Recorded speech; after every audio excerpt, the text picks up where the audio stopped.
Hi guys, welcome back to Infinite Possibilities, the podcast where we explore the lives of amazing people, their choices, challenges and opportunities. And today I have a very special guest, Chantelle Brooks. Hello. Hello. Thank you so much for being here. That's okay, thanks for inviting me.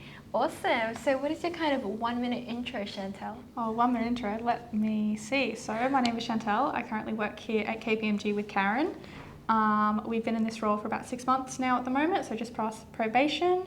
Whoa, congratulations! Congratulations! I passed probation. Actually, I'm not a grad. I started the year before. I know. I remember. Yeah, but a late congratulations for last year. Thank you. I passed. Yeah. So Yeah, that's awesome. And which team are you in? I am in the forensic team. Wow, so cool. Yeah, and I heard that you injured your foot recently. So how was that? It's not good. Glad it's healing. So by the time this pod is up, should be all good. Yeah. Sounds good. So we're gonna go right from the beginning. So Chantelle, what kind of kid were you like growing up? I was definitely more of an academic kid growing up. Oh, definitely yeah. Oh, more yeah. academic than sporty. Yeah, I really enjoyed like mathematics. I'd say that was like my favorite thing in school. English I was also pretty good at, but sport definitely not. Definitely more brains than anything else. Wow, that's awesome. And you have an older sister, huh? I do, yes. Yeah, and what's she like? She is definitely more creative. Oh, creative. So she kind of got that creative kind of side to her. So that was really good to see. So neither of us got sporty genes, but yeah. Yeah, that's cool. And what about your personality growing up? Were you that shy, introverted kid? I feel like I was always that shy, introverted kid that would kind of always be like pushed to the side. But like as I've grown up, it's definitely, I've initiated stuff a lot more. Finding your voice. Yes, definitely. Oh, that's beautiful. And were you a real book nerd growing up? Absolutely. Favorite books? Recommend. Oh no! Oh, you're putting me on the spot. Did you do the classic Geronimo Stilton? No. No, Percy Jackson. Okay, Rainbow Fairy. Oh, I love the Rainbow Fairies. There we go. So good. And Who's your favourite rainbow fairy? Oh crap, I don't remember. Come on. I only remember Jack Frost, and he's not one of the Rainbow Fairies. He was that mean guy. But who was yours? I don't remember, but I think there was Ruby the red fairy. Oh, I may or may not have bought her book. To be honest, they were kind of blue and one. Yeah. And the only difference is they're a different colour. I know. Yeah, that is cool. Sweet. And then your favourite subjects was maths. So when you were a kid growing up and you were thinking about careers, what was kind of floating through your mind? Definitely when I wanted to grow up, I wanted to be a teacher. That was definitely had been in my mind for like since I was in primary school, was that I wanted to be a teacher. That slowly transitioned from wanting to be a primary school teacher into being a high school teacher. But ultimately, I think I just decided that, I don't know. I think I just preferred to... No idea. I don't know. Yeah, what do you think about teaching sort of drew your attention in the beginning? Did you have like an awesome teacher and you're like, yeah, I want to be like him or her? Yeah, probably. I think that's it. I think teachers, when I was growing up, teachers had a lot of impact on me. Yeah. And like, you know, always wanted me to like do my best. And I was like, I want to be that person that convinces other people and inspires people and like makes other people, you know, be their best that they want to be and like inspire other people. Yeah, that's awesome. Yeah, and do you know why you wanted to go from primary school teaching to high school teaching? The main reason was I wasn't eligible to do primary school teaching straight out of high school. Oh, okay. So, and I always felt like I kind of got along like better with like older kids rather than younger kids. I feel like I'd be better at teaching older kids. Yeah. And if you were to be a teacher, what do you think you would have wanted to teach? Maths? Maths. Probably maths, yeah. Just specialising in math. Yeah, that's cool. And then what did your parents want you to be? Was it the same thing, like, yeah, go be a teacher, or did they have their own kind of input? I don't think they had any kind of input actually. So my mum was a teacher aide, so that also probably influenced like my wanting to be a teacher. Yeah. And my dad did IT. Ooh. So no persuasion from either side, but I think they were definitely just wanting me to be happy. Yeah, that's cool. And I heard from a little bird that you got many awesome scholarships. So tell me more. I might have. So in my first year of uni, I received the Moreton Bay Regional Council Scholarship for my university, which was based on a lot of the community involvement I had in high school. Ooh. So I actually did concert band when I was in high school, which was exciting. So a lot of that. Which instrument? I play percussion. Oh, that's awesome. So I love the drums. So good. Yeah. So I got that based on the community involvement with that, which was really good. And then I also got another scholarship, which was the Pool Group Accounting Scholarship, which was for studying accounting and just wanting to, you know, go through that career path and, you know, go into accounting. Yeah, that's awesome. Do you still do percussion any chance? No. What was your favourite? Snare drum. Snare drum. Yeah, love snare drum. And how did you choose percussion out of all the instruments? I don't really remember. I think being a saxophone player. Oh, singing. my sister was a flute player. Oh, okay. So, I did also. I think at that point I played piano as well. Yeah. So I was getting into like kind of all the instruments, but I think I just decided on drums. Don't know how, but that's what little year 4, year 5 me wanted to do. Yeah, that's cool. And then tell me about the scholarship process. Yeah, did you think that you would actually get it? And that's so amazing that you... I definitely didn't think that I'd get the Moreton Bay one because there was only like 8 available. Oh. So it was definitely a lot of pressure, but I was definitely very excited when they informed me that I received it. I was like, it's not real. Oh my gosh, yeah. And the selection process, like, it was very good as well. So as I said, it's got a lot of like community involvement, a lot of like school activities. So yeah. Just managed to tick all the right boxes somehow. Yeah, that's awesome. And I heard that you're the first in your family to go to university. Yes. Wow, your family must be so proud. Yes, so a lot of them have done TAFE. So my sister did TAFE and I think my mum did TAFE as well. So it's pretty exciting to be the first in the family to go to uni. Yeah, that's awesome. And so which uni did you end up going to? I went to the University of Sunshine Coast. Yeah, and is that in the Sunshine Coast? The main campus is at the Sunshine Coast, but they are actually expanding to a new campus at Peachtree, which is exciting. Yeah, that's cool. And so how did you choose accounting? That's a big change from teaching. That was definitely a big change from teaching.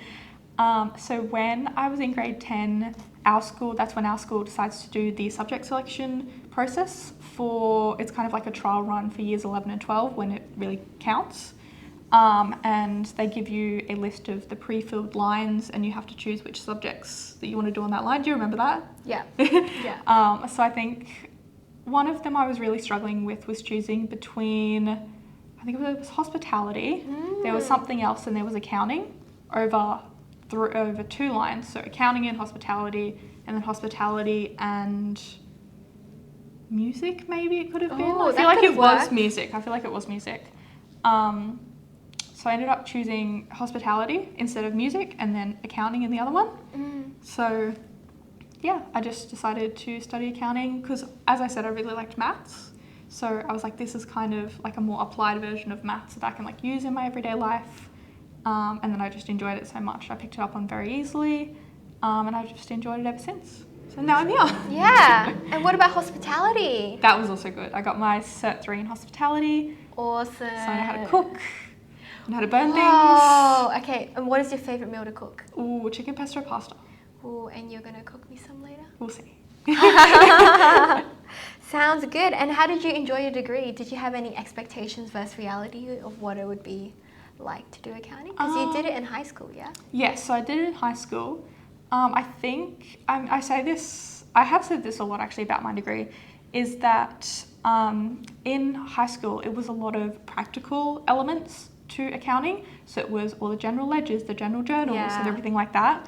But in uni, of course, there was all that stuff as well, but it actually had all of the background information as well. So I did subjects in business law and I did some tax subjects as well. So it definitely, I didn't realise when going into that there was so much theory behind the practical. So I think that was definitely an eye-opener for me when I was doing business law.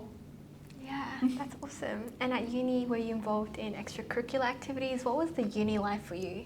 The uni life for me, I wasn't involved in too many extracurricular activities, but I was a student ambassador at the uni, so I did get a job out of that, so that's a paid job through them. Oh, that's good. So it's an extremely casual job, so you can have like 3 hours a week or 30 hours a week, extremely casual. But a lot of the stuff I would do is going to high schools and actually like promoting the university and doing like careers days and careers fields and stuff like that.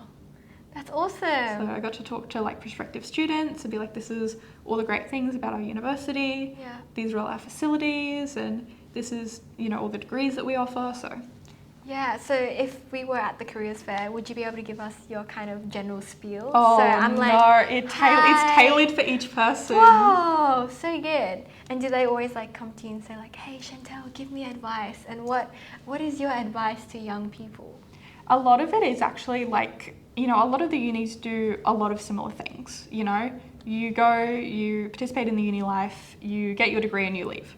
And a lot of the questions is like, why should I choose your university over any other university? Yeah. So I think that was a really interesting question to try and answer for like each of different people's unique situations, whether it was like maybe our university's closer to home, maybe it's cheaper for them, maybe we've got extra facilities that other universities don't. So wow, you really take your job seriously. Yeah, you I did. That thing. No, that is so good.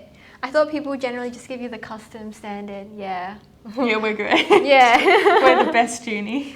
Yeah, sounds good. Sweet. And then when you were getting closer to graduating, what were you sort of thinking in terms of careers? Like what job, you wanted to get and whatnot?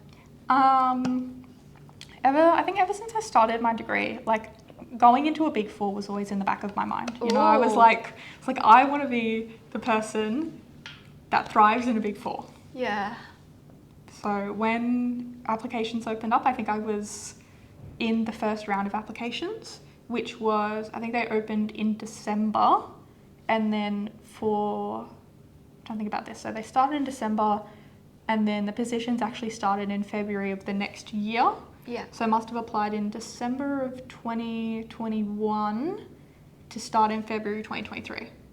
Oh, so that's a long wait. That's a long wait period. So I actually got a job offer in February of March of 2022 to start in February 2023. So I had to wait 11 months, which is a long time to wait for a job. Yeah, and at that time, were you madly applying across a lot of different companies, or what was your strat? I think my strat was I was definitely going to apply to all of the Big Four, but it just so happened that KPMG did the first round of offering and I got an offer, so there was no need for me to actually go to any other Big Fours. Yeah. So yeah, other Big Fours, this is what you could have gone.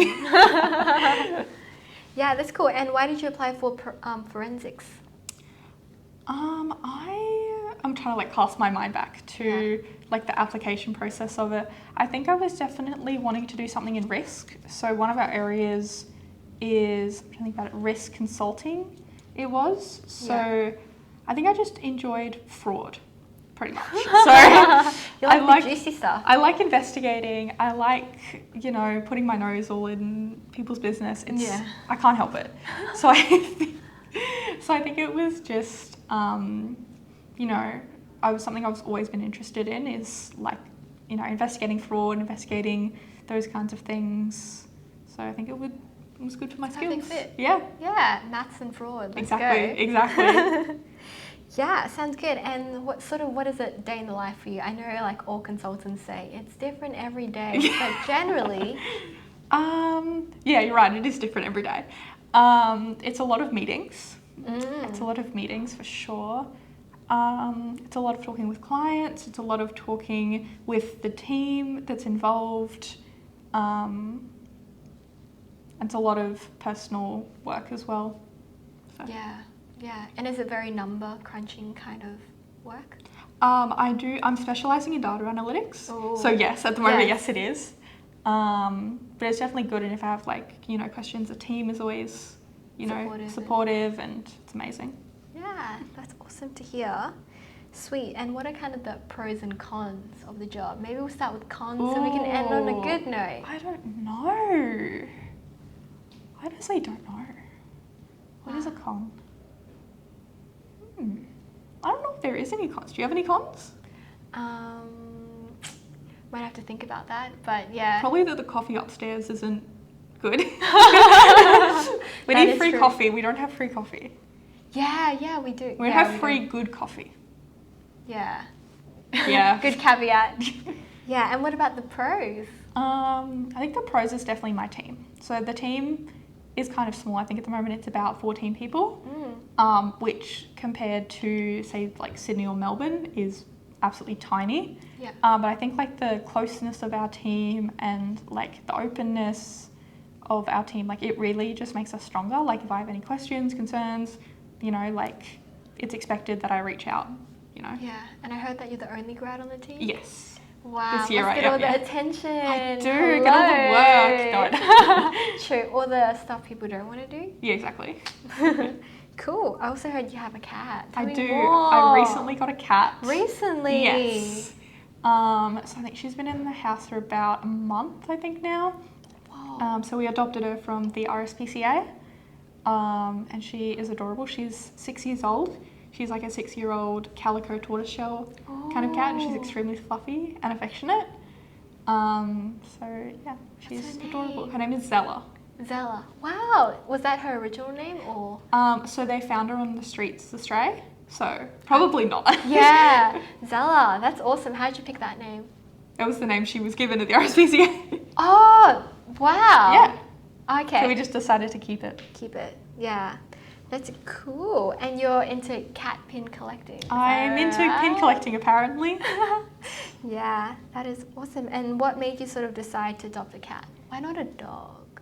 I think at the moment a cat just works better for the lifestyle I have at home. So obviously with working, you know, full time and everything like that, it's just that I don't have, you know, the capacity to look after a dog and take it for walks every day if I'm not home and entertain it every day and, you know. Yeah, and how has having a cat sort of changed your life? It's put cat hair through my house completely. But she's just incredibly adorable. Like she will follow me around the house. Like she'll know exactly where the food is. Every time I open the pantry, she is waiting for food. Wow. Any damage done to your house so far? Not yet, Ooh, surprisingly. very good. So that's good. Yeah, that's awesome. So we're nearly at the end of the podcast. Just a few more quick questions. So the deep one. What do you think the meaning of life is, Chantelle? Geez. Hello. 42. Oh, not this one again. What's next? What's next? Meaning of life. Next answer. Oh, I Other don't than know. 42. That's all I For got. you. That's all I got. I don't know. Yeah, okay, cool. Then the next question is, if you won the lottery tomorrow, what would you do differently about your life? Oh, that is a good question.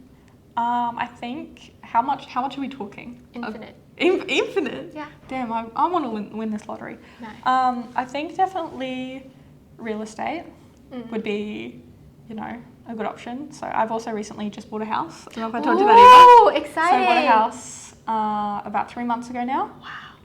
So definitely investing in real estate would be my number one thing, you know, never work again. 9 to 5.